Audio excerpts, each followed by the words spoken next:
Hello all, welcome to success journey. आज हम लोग डिस्कस करने जा रहे हैं जो भी 12 और 13 को एग्जाम हुआ बीपीएससी एई सिविल का। Time number 0119। पेपर आज हम सॉल्व करने जा रहे हैं जनरल इंजीनियरिंग का। इसके बाद मैं सिविल इंजीनियरिंग का पेपर 1, पेपर 5 एंड पेपर 6 भी अपलोड करूंगा। हिंदी इंग्लिश का पेपर अपलोड करूंगा। तो चलिए एक बार स्टार्ट करते हैं। और हमने जो कुछ प्रैक्टिस सेट अभी प्रैक्टिस किया था उसका भी हम लोग देखेंगे कि उसका क्या क्या बेनिफिट रहा। तो चलिए, जिन लोगों ने एग्ज़ाम दिया उन लोग भी अपना आंसर चेक करने के लिए देख सकते हैं, और जिनका भी एग्ज़ाम आने वाला है वो लोग भी देख सकते हैं कि क्या पैटर्न पूछा जा सकता है और आपकी तैयारी कहाँ पे कम है। तो चलिए स्टार्ट करते हैं वीडियो को और देखते हैं। पहला क्वेश्चन था, if you multiply a scalar to the unit vector. तो ये क्वेश्चन हम जानते हैं कि अगर मान लो किसी भी यूनिट वेक्टर को अगर आप स्केलर से मल्टीप्लाई करोगे। वेक्टर क्या होता है? सिंपली वेक्टर एक ऐसी क्वांटिटी है जिसमें क्वांटिटी भी है, मैग्नीट्यूड भी है और डायरेक्शन भी होता है। और स्केलर क्या है? सिंपली एक मैग्नीट्यूड जिसमें सिर्फ होता है, सिर्फ मैग्नीट्यूड है, उसमें कौन मतलब डायरेक्शन नहीं होता है, उसको हम बोलते हैं स्केलर। तो इन दोनों के सम, कह रहा है कि इन दोनों को अगर हम प्रोडक्ट करें तो क्या मिलेगा। तो एक बात याद रखिए, कह रहा है यूनिट वेक्टर। तो मान लेते हैं कोई एक यूनिट वेक्टर है, यहाँ पे ये है वी वेक्टर, ठीक है, जिसकी कुछ मैग्नीट्यूड है, यहाँ पे मैग्नीट्यूड 1 दे रखा है और डायरेक्शन ये है, ठीक है। अब इसमें हम इसी स्केलर से मल्टीप्लाई करेंगे। मान लो के स्केलर है तो ये के टाइम्स हो जाएगा बस, और कुछ भी नहीं। तो कभी भी हम स्केलर से मल्टीप्लाई करेंगे तो सिर्फ उसकी मैग्नीट्यूड में चेंज आएगा, डायरेक्शन में कोई चेंज नहीं आएगा, क्योंकि स्केलर में कोई डायरेक्शन नहीं है। तो मैग्नीट्यूड विल चेंज अकॉर्डिंगली। और हम जानते हैं कि वेक्टर वेक्टर का मल्टीप्लीकेशन हमने पढ़ा है, या तो क्रॉस प्रोडक्ट होता है या डॉट प्रोडक्ट होता है, इस तरीके से, ठीक है। तो वेक्टर वेक्टर जो है उसके डायरेक्शन को भी इम्पेक्ट करता है, एंगल के पे डिपेंड करता है। और अगर वेक्टर को स्केलर से मल्टीप्लाई करेंगे तो वो सिर्फ मैग्नीट्यूड को वेरी करेगा, जितना भी दे रखा है स्केलर का उतना मल्टीप्लाई हो जाएगा। तो simply A will be the right answer. Next है, the tendency of rotation of the body along any axis is also called. किसी भी बॉडी की रोटेशन की टेंडेंसी अलोंग एनी एक्सिस क्या कहलाती है? मान लेते हैं कि ये कोई बॉडी है। अब इसकी रोटेशन की टेंडेंसी, रोटेशन कब होता है? मान लो ये रोटेट, ऐसे हमने कोई मोमेंट अप्लाई किया तो इसकी वजह से जो एक्सिस पे रोटेट हो रहा है उसको हम क्या कहते हैं? बेसिकली ये पूछा है इस क्वेश्चन में, उसको हम क्या कहते हैं? टॉर्क कहते हैं। तो अगर किसी भी डायरेक्शन में, किसी भी डायरेक्शन में हो सकता है, एक्स वाई जेड, ठीक है, तो उसको हम क्या बोलेंगे? Torque.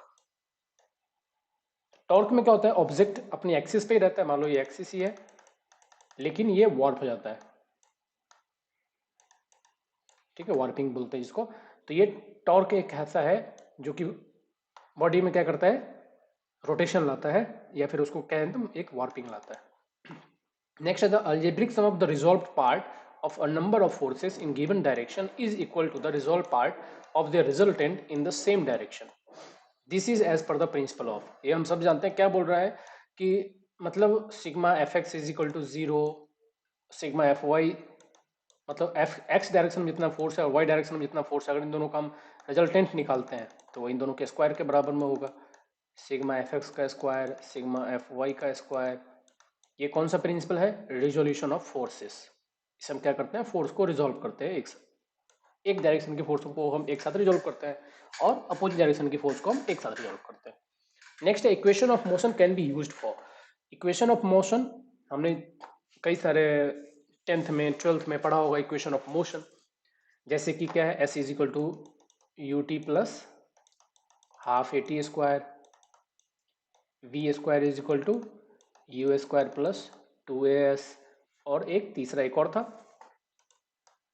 v is equal to U plus A T. तब ये कह रहा है कि क्वेश्चन की ये सब जो इक्वेशन ऑफ मोशंस है वो कहाँ पे यूज कर सकते हैं। तो इसके लिए क्या कंडीशन है कि पहली बात कि ये स्ट्रेट लाइन पे मोशन होना चाहिए, दूसरा कि यूनिफॉर्म एक्सेलरेशन होना चाहिए। अगर एक की वैल्यू चेंज हो रही है, क्योंकि यहाँ पे हमने एक ही कंसिडर किया है, तो अगर एक ही वैल्यू चेंज नहीं, मतलब अगर कांस्टेंट नहीं है तो भी हम इसको यूज नहीं कर सकते। तो इसके लिए दो कंडीशन है, straight line motion, linear motion होना चाहिए, और यूनिफॉर्म मोशन होना चाहिए। लीनियर प्लस यूनिफॉर्म, सर्कुलर पे मोशन पे वर्क नहीं करेगा, याद रखना। तो A is the right answer. Next question तो को देखते हैं। नेक्स्ट क्वेश्चन कहता है, fifth question, which of the following method of contouring is the most suitable for hilly terrain. तो हिली टेरेन के लिए कौन सा मेथड मोस्ट सुटेबल है? तो हिली टेरेन में क्या होता है? सबसे बड़ी दिक्कत कि हम मेजर नहीं कर सकते, क्या? डिस्टेंस और हाइट, ये दोनों चीज इजीली मेजर नहीं कर सकते, क्योंकि वहां पे कई सारे ऑब्स्ट्रक्शंस होते हैं। तो इस जगह पे सबसे जो बेस्ट यूजेबल होता है वो होता है टैक्योमीटर। टेक्योमीटर क्या करता है वहाँ पे, बहुत यूजफुल होता है, क्योंकि टेक्योमीटर एक ऐसा इंस्ट्रूमेंट है जो कि हम थोड़लाइट को मॉडिफाई करके बनाते हैं, जिसमें हम एनालिटिक लेंस यूज करते हैं। तो इसमें हम हॉरिजॉन्टल डिस्टेंस भी और वर्टिकल डिस्टेंस भी दोनों के दोनों हम कैसे फाइंड करते हैं, directly without any physical measurement. तो इसलिए टेक्योमीटर क्या करता है, हिल एरियाज में बहुत हेल्पफुल होता है, और वहाँ पे हम इजीली वर्टिकल और हॉरिजॉन्टल हाइट फाइंड कर सकते हैं, हॉरिजॉन्टल डिस्टेंस और वर्टिकल हाइट, और हम कंटूरिंग कर सकते हैं, कंटूर प्लॉटिंग कर सकते हैं। तो हिल एरियाज के लिए tacheometer method is the most useful method. Next question देखते हैं, कह रहा है हाइड्रोग्राफिक सर्वेइंग डील्स विद। तो हाइड्रोग्राफिक सर्वेइंग जो है वो किस चीज की सर्वेइंग को डील करता है, मतलब देखिए कई सारे टाइप के सर्वेइंग होते हैं, मैं आपको सभी के सभी एक बार बताता हूँ कि कौन सा सर्वेइंग किस कंडीशन में यूजफुल होता है। देखिए यहाँ पे अलग अलग टाइप के सर्वेइंग होते हैं, जो लोग नहीं जानते हैं, जो सर्वेइंग के बैकग्राउंड से नहीं है, मतलब सिविल इंजीनियरिंग बैकग्राउंड से नहीं है, उनके लिए देखिए क्लासिफिकेशन कई सारे बेस्ड पे है। तो बेस्ड ऑन अगर nature of the field survey, मतलब किस टाइप का हम सर्विंग करने जा रहे हैं, उस पे बेसिस पे कई सारे हैं। टोपोग्राफिकल में क्या होता है, टोपोग्राफिकल फीचर्स को हम सर्वे करते हैं, जैसे कि mountain, hill, lake, would, reverse, ये सब अगर हम सर्वे कर रहे हैं, और आर्टिफिशियल फीचर भी, जैसे कि रोड, रेलवे, कैनाल, इन सबको अगर हम सर्वे करते हैं और प्लॉट करते हैं, तो यह क्या कहलाता है, टोपोग्राफिकल सर्वे।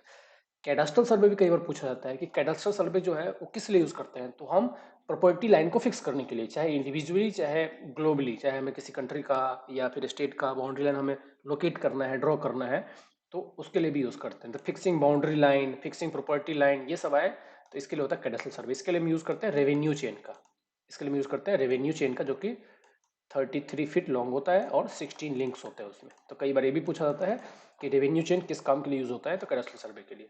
नेक्स्ट होता है सिटी सर्वेइंग, मतलब हम सिटी के अंदर, जैसे कि स्ट्रीट हो गया, वाटर सप्लाई सिस्टम हो गया, सीवर, इन सब का जो सर्वेइंग करते हैं तो वो कहलाता है सिटी सर्वेइंग। मैरीन और हाइड्रोग्राफिक सर्वे, यही क्वेश्चन में पूछा है कि हाइड्रोग्राफिक, इसका दूसरा नाम होता है मैरीन सर्वे। इसमें हम क्या सर्वे करते हैं, तो जो लार्ज वाटर बॉडीज होते हैं उसका सर्वेइंग करते हैं। किस पर्पस के लिए, नेविगेशन पर्पस के लिए, वाटर सप्लाई पर्पस के लिए, हार्बर पर्पस के लिए, तो मीन सी लेवल फाइंड करने के लिए, तो ये होता है हाइड्रोग्राफिक या फिर मैराइन सर्वे। अब मैराइन सर्वे आप याद रखिएगा कि ये हमेशा लार्ज बॉडी, इसमें हम रिवर का एनालिसिस नहीं करेंगे, क्योंकि लार्ज बॉडी मीन्स ओशियन या फिर सी आ गया। तो अगर हम सिर्फ रिवर कर रहे हैं तो वो टोपोग्राफी में आ जाएगा। नेक्स्ट है एस्ट्रोनॉमिकल ऑब्जर्व सर्वे। एस्ट्रोनॉमिकल सर्वे हम क्या करते हैं, सन या फिर जो बिग स्टार्स हैं इनको ऑब्जर्व करते हैं, और फिर डिफरेंट डिफरेंट मतलब प्रिसीजन के लिए। तो इसमें हम क्या करते हैं, अर्थ को जैसे सेंटर मानते हैं, और बाकी हेवनली बॉडीज जो है, सन है, अदर प्लैनेट्स हैं, स्टार्स हैं, इनको हम कंसीडर करके एस्ट्रोनॉमिकल ऑब्जर्वेशन करते हैं जियोलैटिक सर्वेइंग के लिए या फिर फर्दर प्रोसेस के लिए। नेक्स्ट है classification based on object of सर्वे, जो जिस पर्पस के लिए हम कर रहे हैं उस पर कौन कौन से हैं, engineering survey, military survey, mine survey, and geological and archaeological purpose. तो आप देख सकते हो इंजीनियरिंग पर्पस मतलब इंजीनियरिंग यूज के लिए हम जो भी करते हैं, जैसे कि रोड बनाने के लिए हो गया, या फिर डैम बनाने के लिए हो गया, बिल्डिंग बनाने के लिए हो गया, ये सब आता है इंजीनियरिंग सर्वे के अंदर। मिलिट्री सर्वे मीन्स मिलिट्री पर्पस के लिए, जैसे कि कहाँ पे बंकर बनाना चाहिए, कहाँ से हमें अटैक करने के लिए, कहाँ से हमें डिफेंस करने का लोकेशन मिल सकता है, तो वो सब पर्पस आता है मिलिट्री सर्वे में। माइन सर्वेइंग मीन्स माइनिंग के लिए कौन सा लोकेशन सुटेबल है, कहाँ से किस चीज़ की माइनिंग हो सकती है, उसको एक्सप्लोर करने के लिए माइन सर्वे। जियोलॉजिकल सर्वे मीन्स कि अर्थ के अंदर कौन कौन सा लोकेशन, कौन से लोकेशन पे किस तरह का कंपोजिशन है, अर्थ के अंदर बीनीथ क्या क्या है, उसको हम सर्वे करने के लिए जियोलॉजिकल सर्वे करते हैं। और आर्कियोलॉजिकल सर्वे हम सभी जानते हैं कि जो पुराने टाइम में क्या क्या था, हम जो एक्सकवेट करते हैं, तो वो होता है आर्कियोलॉजिकल सर्वे। लास्ट आता है इंस्ट्रूमेंट के बेस पे, कि इंस्ट्रूमेंट के बेसिस पे कितने टाइप है। तो चेन से करते हैं, चेन सर्वे, थ्योडलाइट सर्वे, ट्रेवर्स सर्वे, ट्रायंगुलेशन सर्वे, टेक्योमीटर सर्वे, प्लेन टेबल सर्वे, फोटोग्रामेट्री सर्वे और एरियल सर्वे। इस सब में से मोस्टली आपको जो क्वेश्चन पूछा जाएगा वो या तो यहाँ से पूछा जाता है या फिर इन टाइप से पूछा जाता है कि कौन सा, या फिर ये टोपोग्राफिकल। टोपोग्राफिकल सर्वे बहुत बार क्वेश्चन में आ चुका है कि टोपोग्राफिकल सर्वे क्या होता है। तो जिस ऐसे सर्वे जिसमें हम normal features of the ground को हम सर्वे करते हैं उसको बोलते हैं टोपोग्राफिकल फीचर। अब आ जाते हैं हम अभी के क्वेश्चन पे। तो ये हाइड्रोग्राफिकल सर्वे लार्ज वाटर बॉडीज के लिए, किस पर्पस के लिए, नेविगेशन, वाटर सप्लाई, हवा, मतलब लार्ज वाटर बॉडीज के लिए, ठीक है, जैसे कि सी और ओशियन। हेवनली बॉडीज के लिए कौन सा था, एस्ट्रोनॉमिकल सर्वे, इसके लिए था एस्ट्रोनॉमिकल सर्वे। माउंटेनियस के लिए टोपोग्राफिकल सर्वे। नेक्स्ट क्वेश्चन है which line is tangential to the level line at a point. तो लेवल लाइन पे टेंजेंशियल लाइन को क्या कहते हैं, देखिए बहुत सिंपल है, ये अर्थ है हमारा, और अर्थ के किसी भी टॉप सरफेस से अगर हम प्लम लाइन ड्रॉप करेंगे तो वो ग्रेविटी की डायरेक्शन में जाएगा और ये सेंटर ऑफ द अर्थ मान लेते हैं। तो जो प्लम लाइन होता है, ये है प्लम लाइन, वो हमेशा सेंटर ऑफ ग्रेविटी को रिप्रेजेंट करता है। लेवल लाइन क्या होता है, जो सरफेस है, अर्थ की जो सरफेस है, इसको बोलते हैं लेवल लाइन। और इस पे हम कहीं भी अगर टेंजेंट ड्रॉ करेंगे तो क्या कहलाएगा, हॉरिजॉन्टल लाइन। ये हमेशा हॉरिजॉन्टल लाइन कहलाएगा। ठीक है। अब आपसे क्वेश्चन में कई बार ये पूछता है कि प्लम लाइन में और लेवल लाइन में क्या रिलेशन होता है, या फिर एक पूछेगा कि a plumb hanged at the surface of earth always points towards to centre of the earth. ये सब पॉइंट से क्वेश्चन इसमें से पूछते हैं, तो आपको याद रखना है। नेक्स्ट है प्रॉपर्टी से, बल्क मॉडुलस ऑफ इलास्टिसिटी। तो 3 मॉडुलस ऑफ इलास्टिसिटी होते हैं। मॉडुलस ऑफ इलास्टिसिटी कुछ भी नहीं है, बेसिकली 2 स्ट्रेस का रेशियो होता है। कौन कौन से स्ट्रेस का, वो हम देखते हैं। पहला होता है यंग्स मॉडुलस। यंग्स मॉडुलस जिसे हम ई से डिनोट करते हैं, ये होता है स्ट्रेस और स्ट्रेन का रेशियो। स्ट्रेस कौन सा stress, normal stress. Normal stress upon normal strain का रेशियो यंग्स मॉडुलस कहलाता है। दूसरा होता है shear modulus. Shear modulus, shear modulus क्या होता है, shear stress upon shear strain का रेशियो। तीसरा होता है बल्क मॉडुलस।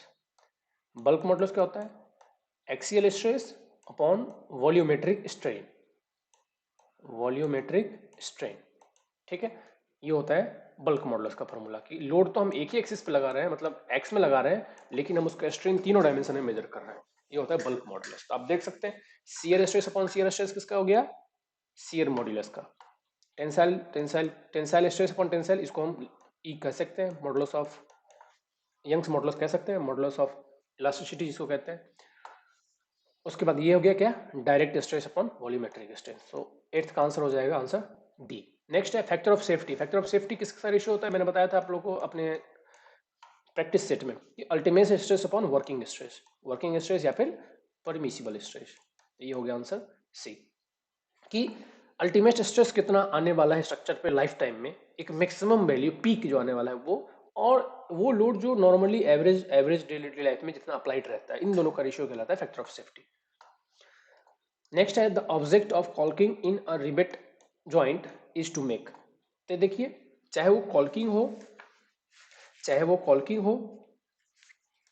चाहे फ्लोरिंग हो, फ्लोरिंग भी होता है दूसरा प्रोसेस।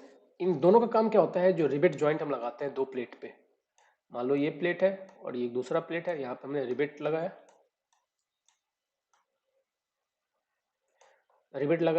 फिर उसके बाद हम इसकी हेड को हैमरिंग करके इसको कंप्लीटली स्पेस फिल करते हैं। तो यहाँ पे जो स्पेस बच रहा है या फिर कोई वेकेंट बच रहा है स्पेस जिससे वाटर लीक हो सकता है, उसको प्रूफ करने के लिए हम कॉल्किंग या फिर फ्लोरिंग करते हैं। तो it is to make the connection leak proof. तो जनरली वाटर टाइट जहाँ पे हमें कनेक्शन चाहिए वहाँ पे हम एक कॉल्किंग और फ्लोरिंग करते हैं। नेक्स्ट है the number of horizontal cross here in Stadia diaphragm.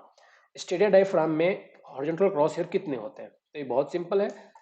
देखिए क्रॉस हेयर क्या होता है, मार्किंग या फिर ऑब्जर्वेशन को नोट डाउन करने के लिए। तो ये ग्लास मतलब ये डायफ्राम हो गया, इसके अंदर एक वर्टिकल क्रॉस हेयर होता है, और हॉरिजॉन्टल क्रॉस हेयर एक तो सेंटर से गया होता है, और एक अपर पोर्शन पे और एक लोअर पोर्शन पे, मतलब टोटल होते हैं कितने, 3। और जब हम रीडिंग नोट करते हैं, अगर हम लेवलिंग कर रहे हैं तो सिर्फ और सिर्फ सेंटर वाले से नोट करेंगे, और अगर हम कंटूरिंग कर रहे हैं तो उस केस में हमें ऊपर और नीचे का रीडिंग लेना होता है। ठीक है, तो टोटल कितने हो गए, 3।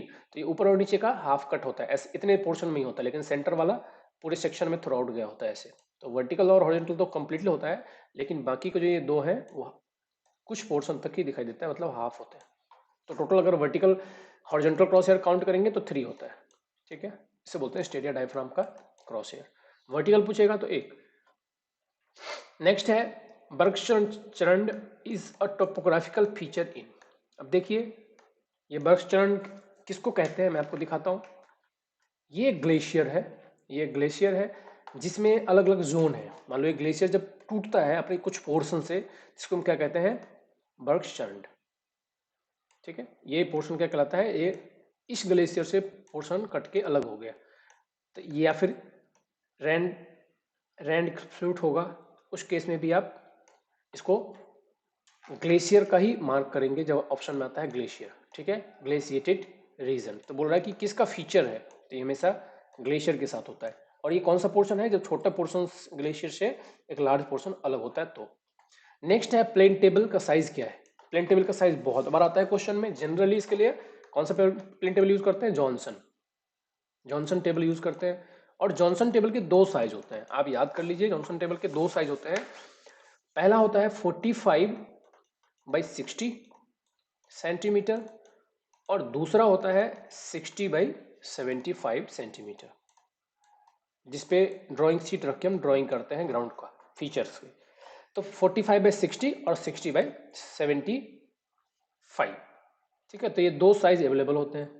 अब देखिए इसमें से कौन सा ऑप्शन है, 45/60 का नहीं है, 60/75 का भी नहीं है, उल्टा दे रखा है, 75/60 का है। तो none of the these answer होना चाहिए मेरे हिसाब से, क्योंकि इन्होंने रिवर्स करके दिया है, D/B दिया है, ठीक है। चलिए नेक्स्ट क्वेश्चन देखते हैं। The lateral strain is, lateral strain किसको बोलते हैं। मान लेते हैं ये कोई बॉडी है, इस पे हमने ये फोर्स लगाया, तो इसकी एक्सियल स्ट्रेस क्या होगी, एक्सियल स्ट्रेस में जो इसके एक्सिस पे लग रहा है, तो ये तो हो गया एक्सियल स्ट्रेस। तो इस डायरेक्शन में जो इसका लेंथ चेंज हो रहा है, इसको हम एक्सियल स्ट्रेस, और इसकी जो लेंथ चेंज अगर हम काउंट करेंगे तो ये कहलाएगा एक्सियल स्ट्रेन।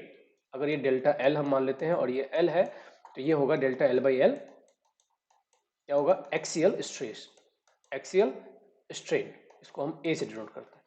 अभी इसकी लेंथ बढ़ी है तो इसकी डायमीटर भी यहाँ पे डिक्रीज होगी।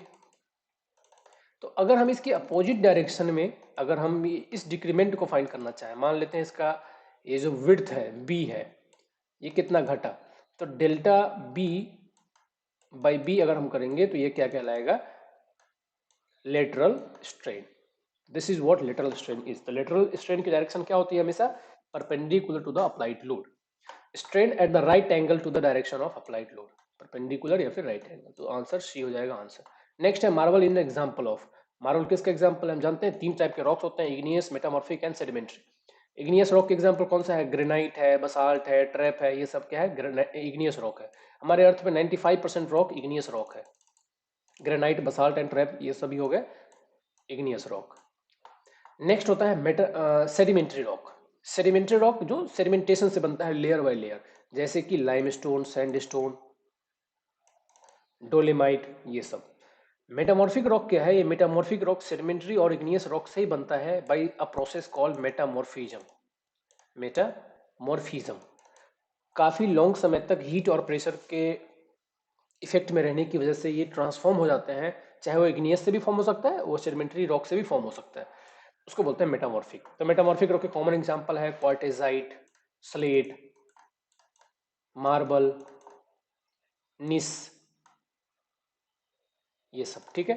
तो मार्बल क्या है, मेटामॉर्फिक रॉक है, जो कि जनरली सैंडस्टोन से बनता है, सैंडस्टोन से बनता है मेटामॉर्फिक रॉक में। कई बार ये भी पूछते हैं कि कौन से स्टोन से क्या कन्वर्ट होके बनता है, ठीक है। तो ग्रेनाइट से बनता है निस, सैंडस्टोन से बनता है मार्बल। तो आपको कई बार ये भी ये पूछते हैं कि कौन से रॉक से कन्वर्ट होके कौन सा मेटामॉर्फिक रॉक बनता है, तो याद रखिएगा एग्जाम्पल में, एग्जाम में ये भी पूछते हैं।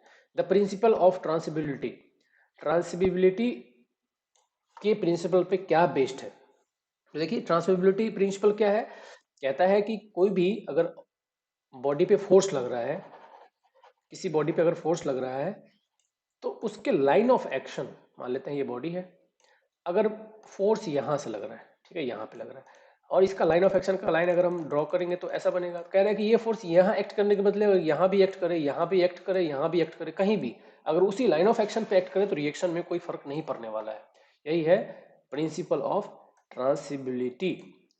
It states that the force acting on a body is a sliding vector. इसको हम कौन सा वेक्टर बोलते हैं, sliding vector. This is what sliding vector is, so this is called sliding vector. Next है first class brick should have a minimum crushing strength of. बहुत important question है, कई बार आता है क्वेश्चन में। मैं आपको ब्रिक्स से रिलेटेड जो भी क्वेश्चन आता है, खास करके स्ट्रेंथ और वाटर एब्जॉर्प्शन से, वो मैं बता देता हूँ, वो आप आसानी से सॉल्व कर पाएंगे। देखिए जनरली तीन क्लास होते हैं ब्रिक के, first class, second class and third class, और एक होता है गुड ब्रिक। जनरली क्वेश्चन में आता है गुड ब्रिक।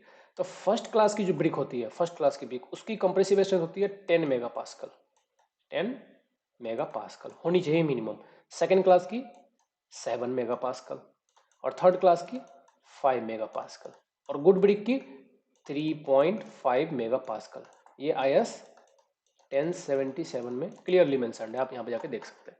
तो क्वेश्चन में क्या पूछता है, फर्स्ट क्लास ब्रिक की minimum compressive strength 10 mega pascal, second class की 7 मेगा पास्कल, थर्ड क्लास की 5 mega pascal and good brick की 3.5। ये बहुत इंपॉर्टेंट क्वेश्चन है, बहुत बार आया हुआ है। नेक्स्ट वाटर एब्जॉर्प्शन, ये हो गया कंप्रेसिव स्ट्रेंथ, वाटर एब्जॉर्प्शन। तो फर्स्ट क्लास की 20, सेकंड क्लास की 22 एंड थर्ड क्लास की 25। ठीक है, इसके लिए कोई स्पेसिफिकेशन नहीं है, बट ये क्वेश्चन इसलिए आता भी नहीं है बट कि गुड ब्रिक के लिए कितना वाटर एब्जॉर्प्शन होना चाहिए। गुड ब्रिक के लिए हमेशा पूछते हैं कि मिनिमम कंप्रेसिव स्ट्रेंथ कितना होना चाहिए। नेक्स्ट क्वेश्चन पे चलते हैं, तो इसमें आंसर हो जाएगा हमारा ऑप्शन बी। नेक्स्ट है excess of alumina in the clay. Again ये बहुत ही पॉपुलर और बहुत ही इंपॉर्टेंट क्वेश्चन है कि एक्सेस, देखिए क्ले जो होता है, क्ले की मिट्टी में जनरली क्या होता है, सबसे ज्यादा सिलिका होता है। क्ले में सबसे ज्यादा सिलिका कितना 50 to 60%। तो आपको परसेंटेज भी पूछते हैं आपसे, 50 to 60% होता है क्ले में। इसका मेन काम क्या होता है, स्ट्रेंथ देना और शेप को मेंटेन करके रखना जब ब्रिक बर्न होगा उस समय। तो ब्रिटलनेस, स्ट्रेंथ कह लीजिए, शेप बोल लीजिए, ये सब काम किसका है, सिलिका का।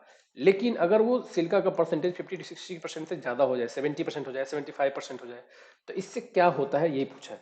तो ये क्या करता है, ये फाइनली ब्रिटल बना देता है और वीक बना देता है ऑन बर्निंग। बर्न होने के बाद ब्रिक को ये क्या करता है, ब्रिटल बना देता है कि हल्का सा अगर कोई फोर्स लगेगा या अगर आप ऊपर से नीचे उसको फेंकते हैं तो इजीली ब्रेक हो जाएगा और वीक हो जाएगा काफी। ठीक है, तो कितना अमाउंट होना चाहिए और उसके एक्सेस होने पे क्या साइड इफेक्ट है, ये बहुत इंपॉर्टेंट है, क्वेश्चन में कई बार आता है। दूसरा आता है हम लोग एल्यूमिना, दूसरा सेकंड मोस्ट इंपॉर्टेंट या सेकंड मोस्ट हाईएस्ट कंटेंट होता है एल्यूमिना। इसका परसेंटेज होता है 20 to 30%।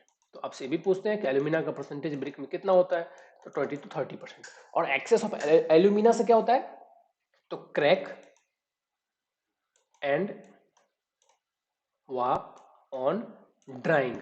याद रखिएगा ये ड्राइंग पे होता है, जब हम उसको ड्राई कर रहे होते हैं उसी टाइम होता है। जैसे कि brick crack and warp on drawing, जैसे ये है, तो ये है एक्सेस एल्यूमिना की वजह से। याद रखिएगा बी नंबर जो है वो एक्सेस एल्यूमिना की वजह से। तीसरे नंबर पे आता है इसमें लाइम। लाइम की परसेंटेज होती है 10%, लाइम की होती है 10%। तो पूछते हैं कि परसेंटेज कितना है, तो 10%। और एक्सेस ऑफ लाइम से क्या होगा, डीके या फिर मेल्ट। ठीक है, तो ये है इसका परसेंटेज और ये है इसके साइड इफेक्ट अगर हम एक्सेस क्वांटिटी में मिलाते हैं। तो इससे क्वेश्चन बहुत इंपॉर्टेंट है, बहुत बार आता है क्वेश्चन, इसलिए आप इसको अच्छी तरह से समझ लीजिए कि एक्सेस कंपोजिशन होने से क्या डिमेरिट होता है। अब आते हैं क्वेश्चन पे। क्वेश्चन आप लोग समझ गए होंगे, एल्यूमिना कंटेंट ज्यादा है तो क्या होगा,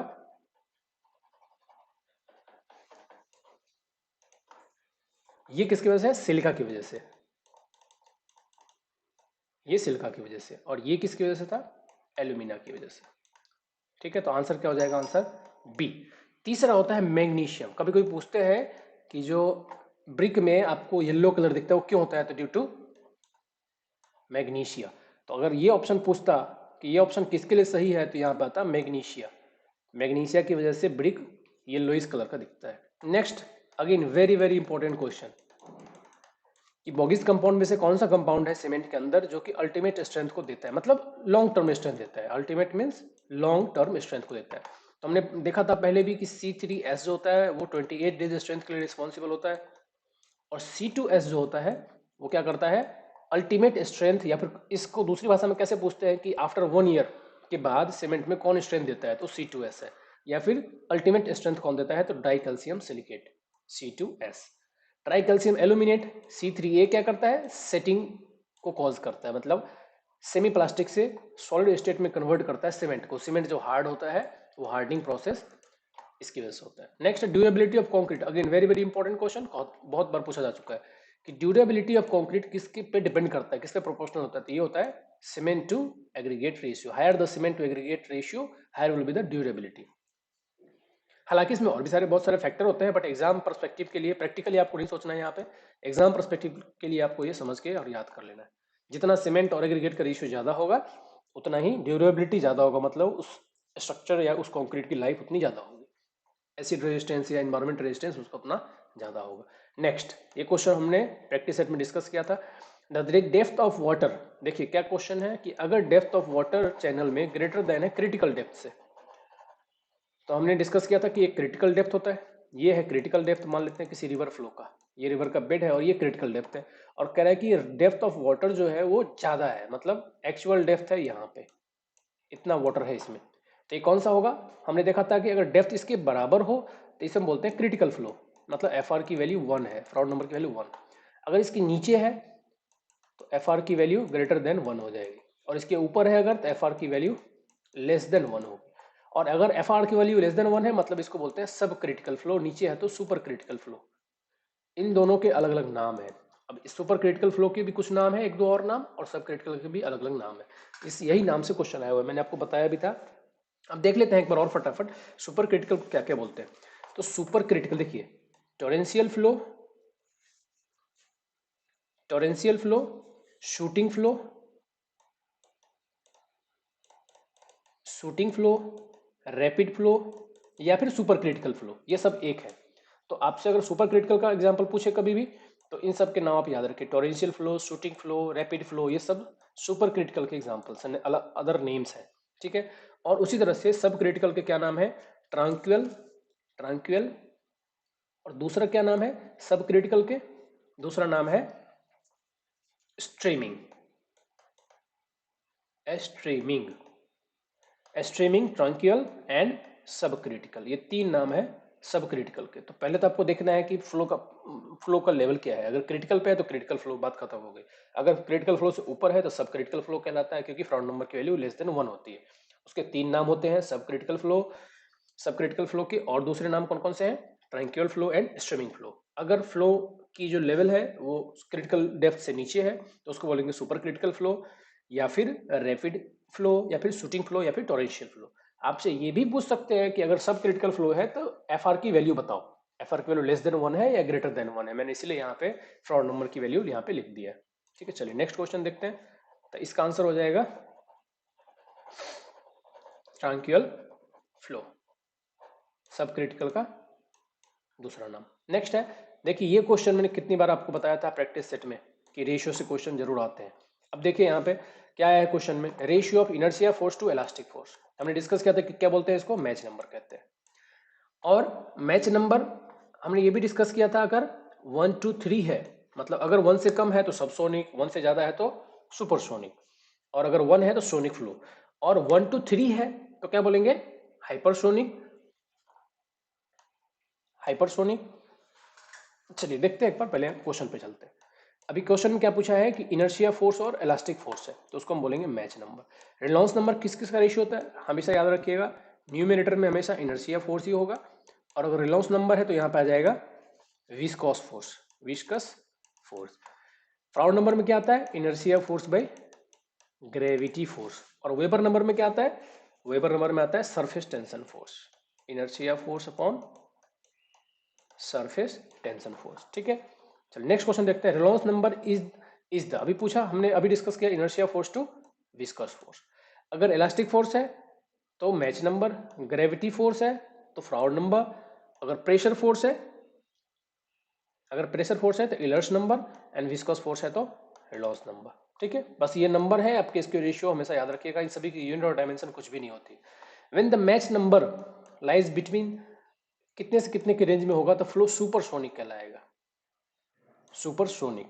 तो याद रखिए मैंने बताया था 1 to 3 के बीच में, 1 to 3 के बीच में है तो क्या कहलाता है? सुपरसोनिक। और हाइपरसोनिक कब? जब 3 से ग्रेटर हो जाए, अगर मैच नंबर की वैल्यू 3 से ग्रेटर हो जाए तो ये हाइपरसोनिक कहलाता है। और सुपरसोनिक कब से कब तक कहलाएगा? 1 to 3 के बीच में। अब यहाँ पे 3 वाला तो ऑप्शन नहीं है तो हमें ये इसी ऑप्शन के साथ जाना पड़ेगा। और इसमें एक और क्वेश्चन बार बार आता है कि फ्राउड मैच नंबर की वो कौन सी वैल्यू है जिससे अगर मैच नंबर की वैल्यू कम है तो हम compressibility of the fluid consider नहीं करते हैं, ठीक है। तो वो वैल्यू होती है 0.4। मैच नंबर की वैल्यू 0.4 से अगर कम हो तो compressibility of the fluid consider नहीं करते हैं, अगर 0.4 से ज़्यादा है तो हम कंसीडर करते हैं, ठीक है। तो ये एग्जाम पर्सपेक्टिव से आप याद करके रखिए। नेक्स्ट है the first stage of a large construction work. पहला स्टेज क्या होता है अगर कोई कंस्ट्रक्शन वर्क हम स्टार्ट करना चाहते हैं? डिजाइन नहीं, बाद में करेंगे, कॉन्ट्रैक्ट बाद में पब्लिश करेंगे, study and evolution and conception. Conception हम सबसे पहले करेंगे, कंसेप्चुलाइजेशन करेंगे, आइडियलाइजेशन करेंगे, तो ये हो जाएगा द राइट आंसर। उसके बाद एक बार हम कंसेप्ट हमने बिल्ड कर लिया, अब उसका हम स्टडी और इवेल्युएट करेंगे। नेक्स्ट है again very very important question, कई बार आता है कि ऑर्गेनाइजेशन की जो टाइप है, जिसका जो फंक्शनल ऑर्गेनाइजेशन, एक होता है लाइन ऑर्गेनाइजेशन, दूसरा होता है फंक्शनल ऑर्गेनाइजेशन। लाइन ऑर्गेनाइजेशन में जो हायरार्की होता है वो लाइन की तरह होता है, मतलब सीनियर सीनियर सीनियर सीनियर फिर जूनियर जूनियर जूनियर, मतलब इस तरह से आप बढ़ते जाइए। और फंक्शनल में क्या होता है कि हर एक का एक स्पेशलाइज्ड होता है, स्पेशलाइज्ड अलग है, सब सभी का स्पेशलाइज्ड अलग है, तो पैरेलल होता है जनरली। तो लाइन ऑर्गेनाइजेशन बेसिकली जैसे मिलिट्री डिपार्टमेंट है उसको फॉलो करता है। तो फंक्शनल ऑर्गेनाइजेशन का को किसने इंट्रोड्यूस किया था, किसने इन्वेंट किया था, ये कई बार आता है, एफ.डब्ल्यू. टेलर ने। ठीक है, एफ.डब्ल्यू. टेलर ने इसको इन्वेंट किया था, ये बहुत ही फेमस क्वेश्चन है। नेक्स्ट है milestone chart is an improvement over, हम सभी जानते हैं कि ये बार चार्ट का इंप्रूवमेंट है। इसको कैसे इंप्रूव किया गया था कि एक्टिविटी को कैसे हम मॉनिटर करें, तो हमने इसको डैश कर दिया था, डैश करके मॉनिटर कर सकते हैं कि जहां तक वर्क हो गया उसको हम डैश कर देंगे तो पता चलेगा कि काम यहाँ तक हो गया, इतना बाकी है। तो ये बार चार्ट पे इंप्रूवमेंट हुआ था माइलस्टोन चार्ट में। फिर उसके बाद आया था सीपीएम, क्रिटिकल पाथ मेथड, और फिर आया था PERT, programme evolution and review technique. तो कई बार इसके फुल फॉर्म भी एग्जाम में पूछ लेते हैं, फुल फॉर्म भी आप याद रखिए, सीपीएम होता है critical path method and PERT होता है program evolution and review techniques. और ये सभी किस चीज के लिए है, प्रोजेक्ट को मॉनिटर करने के लिए, मॉनिटरिंग के लिए। क्रिटिकल एक्टिविटी हैज ऑलवेज, हमने बताया था आपको कि क्रिटिकल एक्टिविटी मीन्स क्या होता है कि एक ऐसा एक्टिविटी जिसके लिए उतना ही टाइम चाहिए भी जितना टाइम एक्चुअली में अवेलेबल है। ठीक है, नेगेटिव किसको बोलते हैं, नेगेटिव, नेगेटिव सेलेक्ट भी होता है। नेगेटिव सेलेक्ट मीन्स देखिए फ्लोट का जो कंसेप्ट है वो यूज करते हैं हम सीपीएम के अंदर, फ्लोट सेम कंसेप्ट के लिए, टाइम अवेलेबल और टाइम रिक्वायर्ड के बीच का डिफरेंस फ्लोट कहलाता है। तो सीपीएम में हम फ्लोट यूज करते हैं, और सेलेक्ट कहाँ पे यूज करते हैं, पर्ट में, पर्ट में हम लोग सेलेक्ट यूज करते हैं। तो निगेटिव कब होता है कि जब जितना टाइम चाहिए उससे कम टाइम अवेलेबल है तो निगेटिव होगा, ज्यादा टाइम अवेलेबल है तो पॉजिटिव है, इक्वल है तो क्रिटिकल एक्टिविटी कहलाता है। नेक्स्ट है the most common cause of acidity, ये बहुत कॉमन क्वेश्चन है, ये बहुत बार आ चुका है। क्या होता है, कार्बन डाइऑक्साइड। कार्बन डाइऑक्साइड क्या करता है, कार्बोनिक एसिड को बनाता है, कार्बोनिक एसिड को बनाता है, जिसकी वजह से एसिडिटी फॉर्म होती है वाटर के अंदर। नेक्स्ट है the maximum permissible quantity of lead in water, as पर IS 10-500 आपको इसमें सभी मटेरियल्स की मैक्सिमम और अलाउबल लिमिट मिल जाएगी आपको इसमें, इस IS कोड में, IS 10-500 कोड में। तो इसमें सभी के लिए, और ये क्वेश्चन जनरली आता रहता है, लेड का कितना है, मर्क्यूरी का कितना है, फ्लोराइड कितना है, क्लोराइड कितना है, TDS की वैल्यू कितनी होनी चाहिए, pH कितना होना चाहिए, ये सब पूछते रहते हैं। तो लेड के लिए जो वैल्यू है वो है 0.05 ppm पार्ट्स पर मिलियन। नेक्स्ट है प्लेन सेडिमेंटेशन टैंक में नॉर्मल कंडीशन अगर हो तो इम्प्योरिटी कितना रिमूव करता है वो। तो देखिए सेडिमेंटेशन टैंक क्या होता है, बेसिकली लार्जर पार्टिकल को सेटल डाउन करके सेपरेट आउट करने के लिए।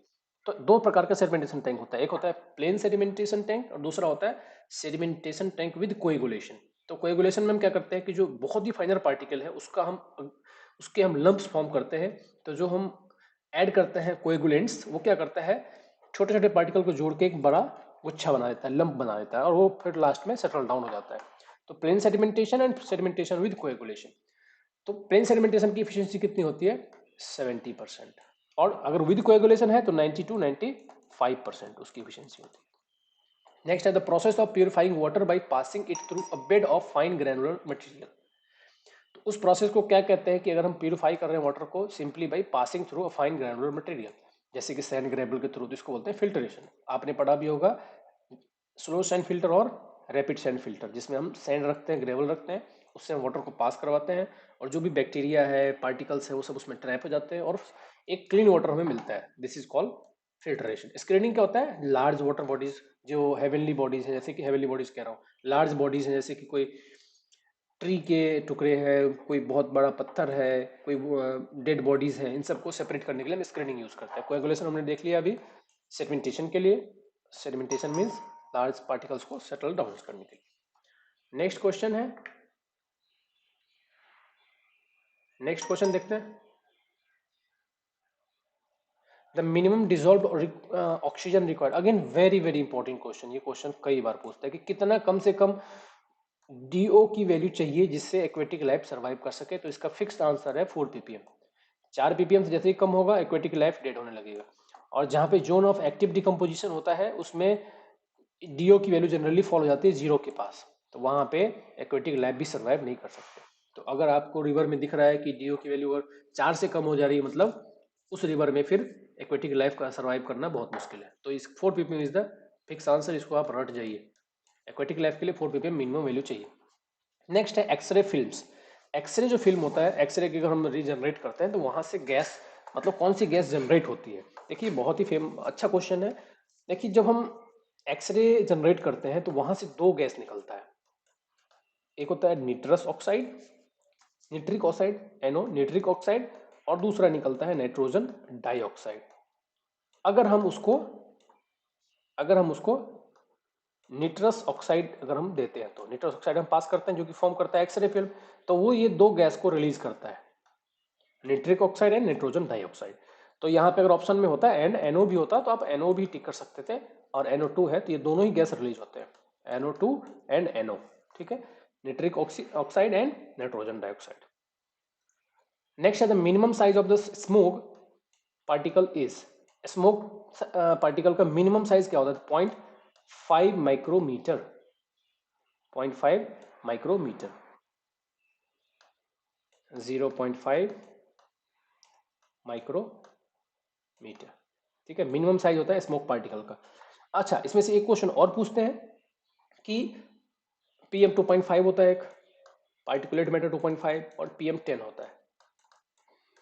तो क्वेश्चन में क्या पूछते हैं कि ह्यूमन नोज का जो ईयर है वो कौन से पार्टिकल साइज तक के, मिनिमम कौन से पार्टिकल साइज तक को रोक सकता है? तो वो होता है 10 माइक्रोमीटर तक का जो साइज होगा पार्टिकल का, उससे जो भी बड़ा है उसको हमारा ईयर का नोज स्टॉप कर सकता है, उससे जो छोटा है वो हमारे लंग्स में चला जाएगा सीधा। ठीक है, ये क्वेश्चन कई बार आता है। नेक्स्ट है change in the enthalpy in exothermic reaction. माफ कीजिएगा, खुद क्वेश्चन पेपर धुंधला है, बट मैं आपको एक्सप्लेन कर रहा हूँ, बोल बोल के आप समझ जाएंगे। एक्सोथर्मिक रिएक्शन में इंथैल्पी की वैल्यू क्या होता है? Enthalpy means total heat of a system, उसको कहते हैं enthalpy.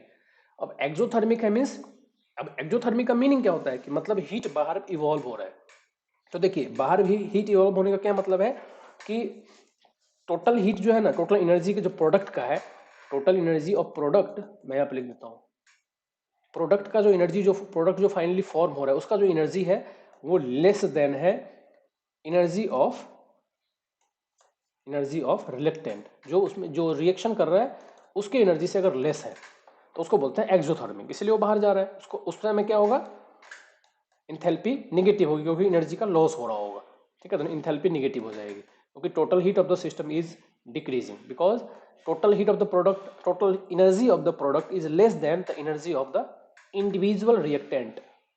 This is why enthalpy will be overall negative.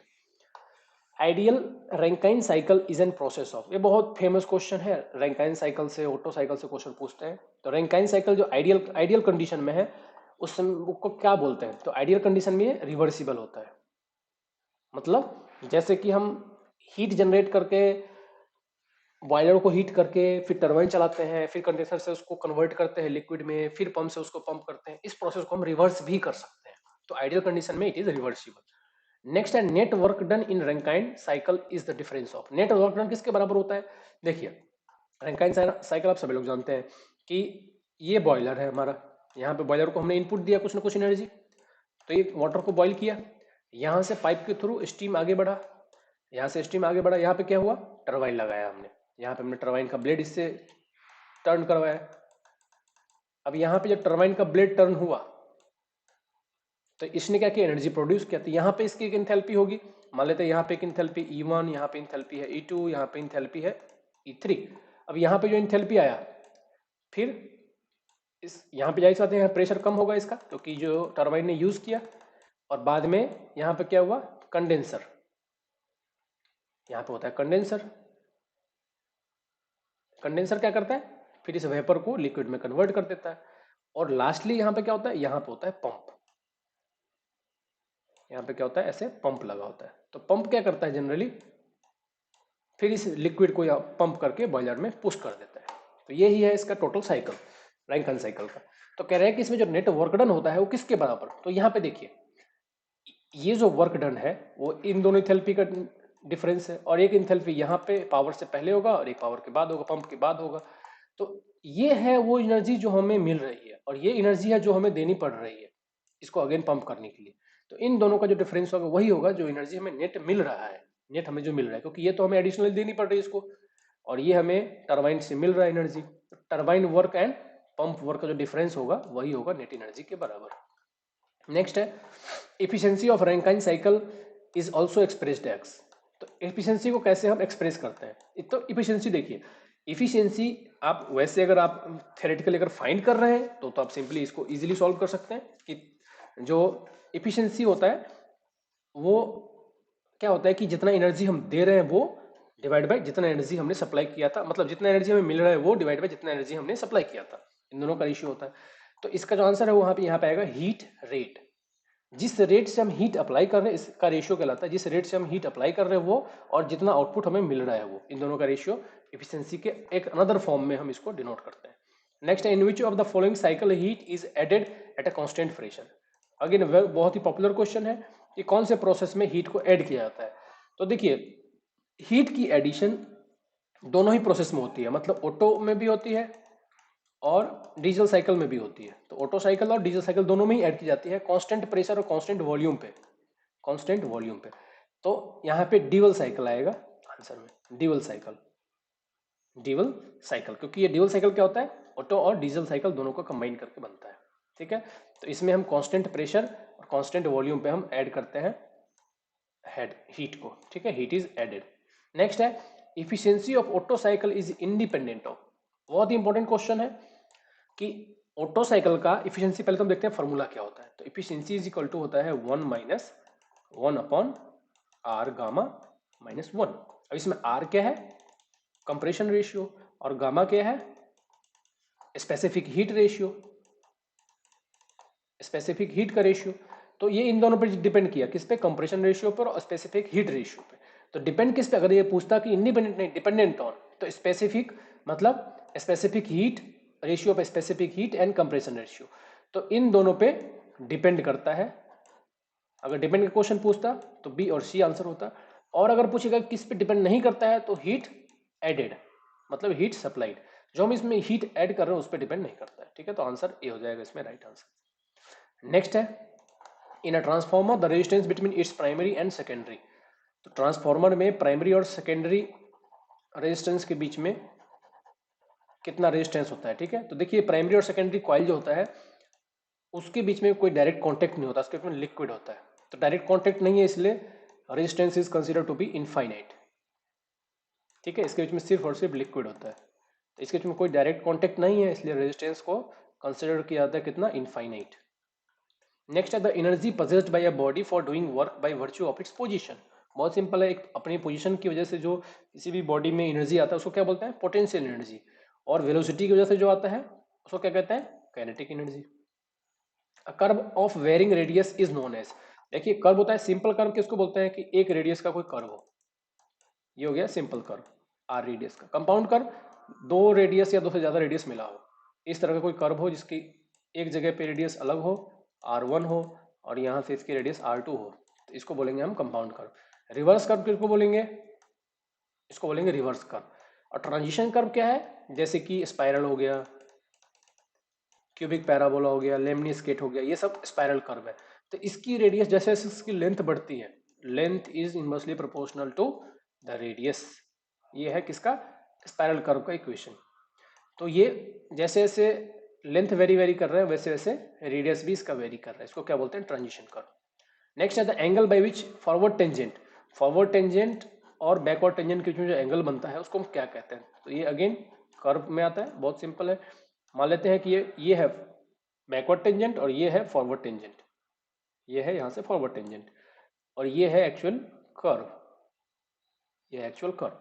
तो इसको अगर हम बाहर प्रोजेक्ट करते हैं तो ये बीच का एंगल क्या कहलाता है, deflection angle, deflection angle. So option A will be the right one. Next is the neutral axis of the cross section of a beam is that axis at which the bending stress is. तो neutral axis क्या show करता है, zero stress and zero strain. ये अगर neutral axis है, इससे ऊपर compression zone है, इसके नीचे टेंशन जोन है, और न्यूट्रल एक्सिस क्या है, जीरो स्ट्रेस और जीरो स्ट्रेन। अगर हम इसका स्ट्रेस डायग्राम बनाएं तो कैसा बनेगा, अगर हम कंक्रीट का ही बनाए तो कुछ ऐसा बनता है। ये हो गया स्ट्रेस डायग्राम, ये हो गया स्ट्रेस डायग्राम। और स्ट्रेन डायग्राम कैसा बनता है? ऐसा बनता है। इन दोनों ही केस में देखिए ये पॉइंट क्या रिप्रेजेंट कर रहा है? न्यूट्रल एक्सिस को। तो यहाँ पे स्ट्रेस भी जीरो होता है और स्ट्रेन भी जीरो होता है। तो कई बार क्वेश्चन में ये पूछता है कि स्ट्रेस की वैल्यू क्या है या फिर स्ट्रेन की वैल्यू क्या है, तो बोथ आर जीरो।